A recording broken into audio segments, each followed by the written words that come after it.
Hello and welcome to another bad movie review, guys. Today it's pretty dark, grey and miserable outside, and I thought I'm going to film a bad movie review today. And this is one which I kind of wanted to do for a while. I've done two DC ones and I kind of felt a bit bad. I didn't want to look like someone who was just picking on DC. So I decided it's time to do a Marvel one. Now in the MCU, there's probably only one film I would consider for this bad movie review series, which I won't spoil now. But so I thought, well, I'm gonna have to look outside the MCU, and if you look outside the MCU, there's genuinely a few that could make this list quite easily. The Amazing Spider-Man 2 could very easily appear on here. Elektra, Daredevil, any of the Fantastic Four films.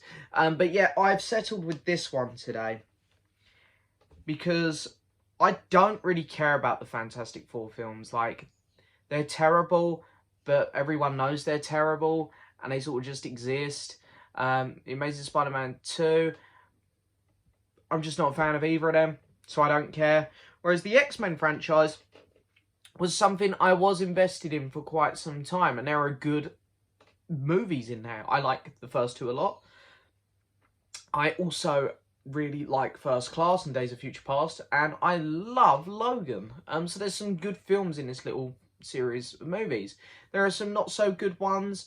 X-Men 3: The Last Stand, Apocalypse, New Mutants. They're just very, and the Wolverine, they're all very meh films.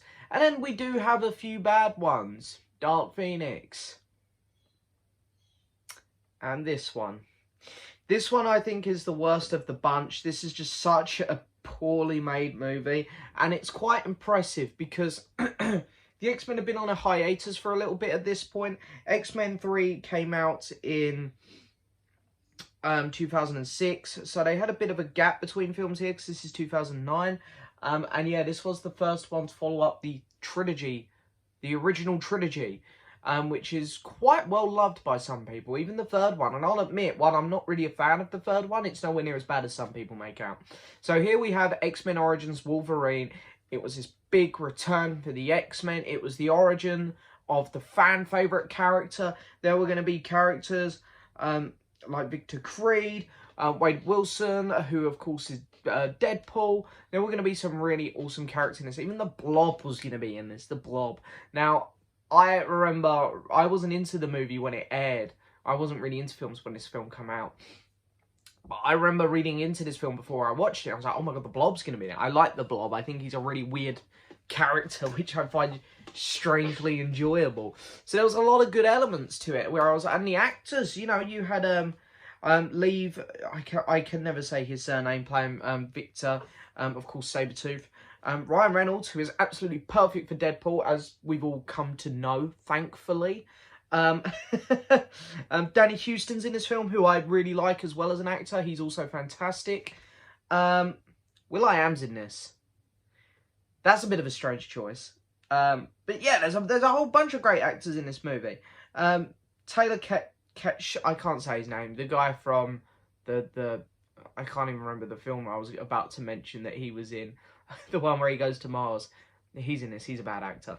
But great potential. And, you know, director, Gavin Hood, doesn't have the best track record, but, I mean, he has some good stuff. And, like, 2 years ago, he made Official Secrets. I wasn't a huge fan of that, but a lot of people were.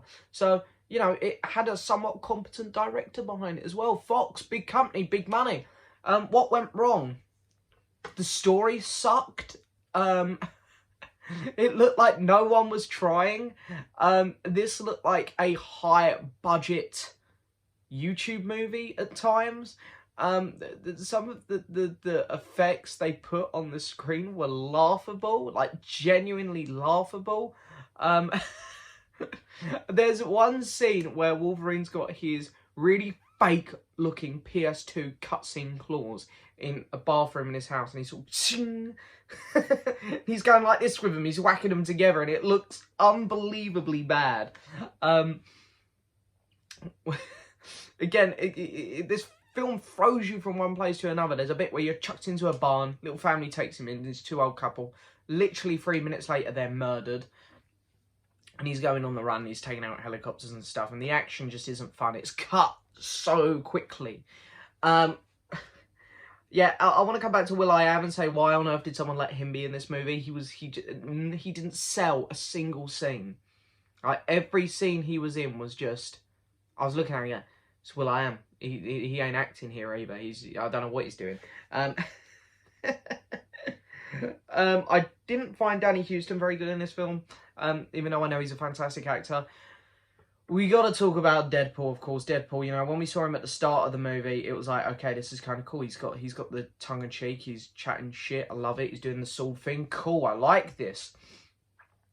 End of the film, he comes back, they've removed his mouth. Like, Deadpool's most key feature is how he talks. His no-give-a-shit attitude. And they've taken that away.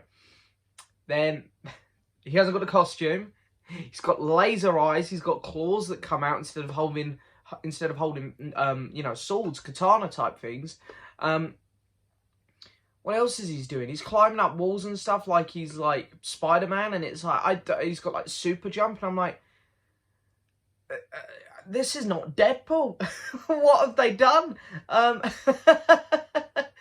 The love story with Wolverine as well in this movie didn't really work because I didn't really believe it. And then, of course, there was this twist at the end of the movie and it sucked. And then, of course, we've got to talk about Patrick Stewart showing up at the end of this film, which was kind of cool, even though it doesn't fit in with the prequel films that they've done now, because surely he should look like James McAvoy. Anyway, but the de-aging CGI is atrocious. I don't know what they were thinking with this movie, because there were films coming out around this time with heavy CGI. Marvel themselves, Iron Man, loads of CGI in that film, and that film looks great. That film holds up so well. The Iron Man costume in that looks better than it did in Infinity War even. The costume that he has in Iron Man holds up so well. And I know that it's not all CGI, but when he's flying and stuff, obviously it's CGI. And they CGI around it in certain parts of the film, and it looks stunning. This film came out 2 years after, and I think like 90% of the CGI in this film looks bad. You can tell it's fake. No one is trying. The score is boring. The director is doing such a blah job. The cinematography is just, there's nothing interesting here to look at. The editing is choppy as hell. And the acting, no one here is really trying, other than Hugh Jackman maybe. He's the, you know, Hugh Jackman alone is worth watching this movie for. And that's about it. Hugh Jackman, I love him. I really do. I think he's a fantastic actor. And he does okay in this film, but everyone else just, I think they gave up. I really do. I'm going to give this film a 2.5 out of 10. Yeah, bad movie, guys, bad movie. But anyway, that is it for this video, guys. As always, I hope you've enjoyed it. Don't forget to hit that subscribe button, like the video, leave a message, and as always, I'll see you next time for another video. Bye bye.